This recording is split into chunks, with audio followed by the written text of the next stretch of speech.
Assalamualaikum warahmatullahi wabarakatuh. Perkenalkan, nama saya Andika Razak Arafi dari kelas 12 IPA 2. Hari ini saya akan mempresentasikan tentang kasus HAM yang ada di Indonesia.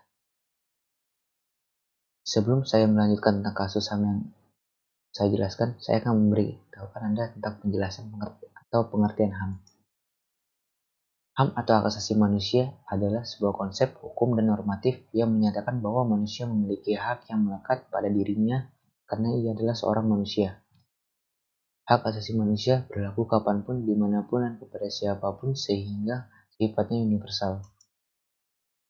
Macam-macam HAM.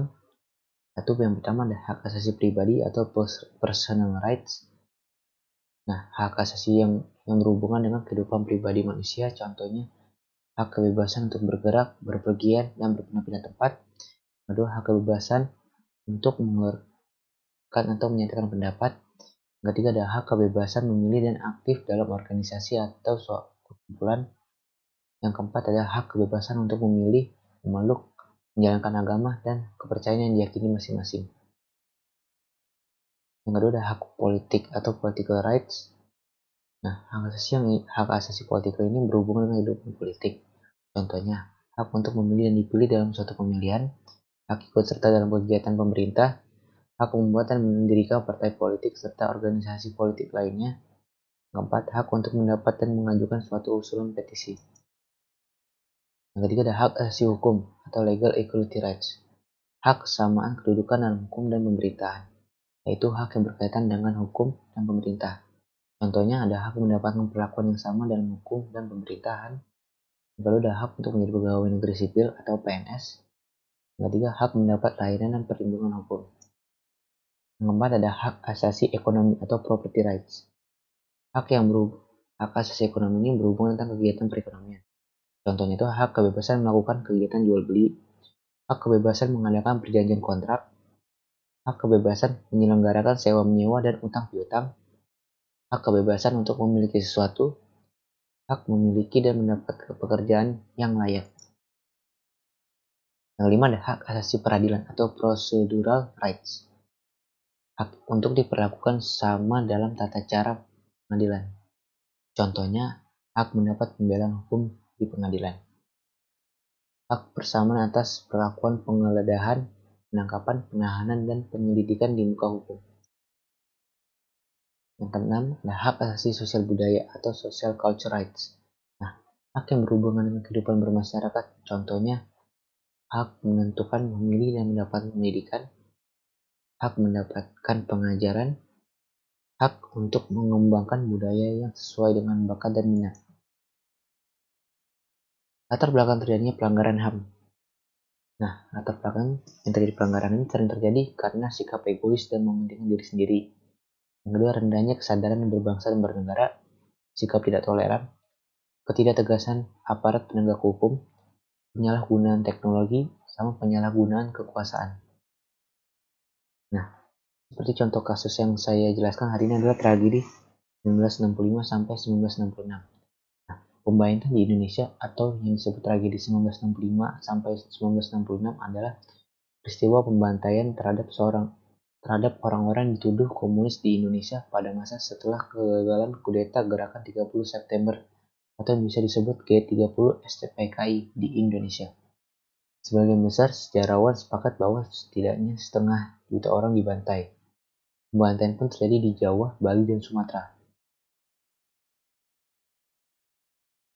Nah, pada tanggal 1 Oktober 1965 ada 6 jenderal.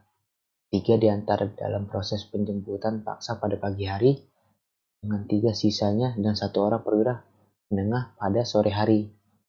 Pada tanggal 2 Oktober, ia mengendalikan ibu kota dan pengumuman bahwa upaya kudeta telah digagal. Angkatan bersenjata menuduh PKI sebagai dalam peristiwa tersebut. Pada tanggal 5 Oktober, jenderal-jenderal yang tewas dimakamkan. Nah, kasus pelanggaran HAM tragedi 1965 sampai 1966. Nah, kasus pelanggaran HAM tragedi 1965 sampai 1966 adalah kasus pembunuhan berantai yang dilakukan oleh PKI yang menyebabkan 450.000 sampai 500.000 orang meninggal, termasuk para jenderal dan pendukung Soekarno. Nah, untuk penyelesaiannya itu ada dua cara. Yang pertama dengan jalur rekonsiliasi, yaitu masalah rehabilitas korban beberapa kali muncul ke permukaan dan mendapat perhatian dari pemerintah. Saat menjabat sebagai presiden, Abdurrahman Wahid sempat mengumumkan rencana pemberian rehabilitasi kepada korban kekerasan 1965 sampai 1966 dan keluarga mereka. Awalnya permintaan maaf secara terbuka dan pernyataan tekad untuk mengikis diskriminasi terhadap ex-tahanan politik. Pernyataan itu mendapatkan reaksi keras dari berbagai pihak, terutama pendukung Orde Baru. Yang kedua ada jalur pengadilan domestik. Komnas HAM telah melakukan penyelidikan terhadap peristiwa 1965 sesuai amanat pasal 18, 19, dan 20 Undang-Undang Nomor 26 Tahun 2000 tentang Pengadilan HAM, dipayungi Undang-Undang Nomor 39 Tahun 1999 tentang Hak Asasi Manusia. Komnas HAM membentuk tim ad hoc penyelidikan pelanggaran HAM berat peristiwa 1965. Tim ini bekerja sejak 1 Juni 2008 sampai 30 April 2012. Nah, untuk upaya penjagaannya agar tidak terjadi pelanggaran HAM ini, yang pertama ada pendidikan karakter. Pentingnya pendidikan karakter bagi manusia karena itu juga merupakan hak asasi manusia dan dijamin oleh undang-undang. Yang kedua, mempelajari HAM. Belajar tentang HAM serta metode penegakannya di lingkungan masyarakat membuat kita sadar akan tingginya rasa kemanusiaan dalam HAM. Yang ketiga, ada menegakkan HAM dengan berbuat baik.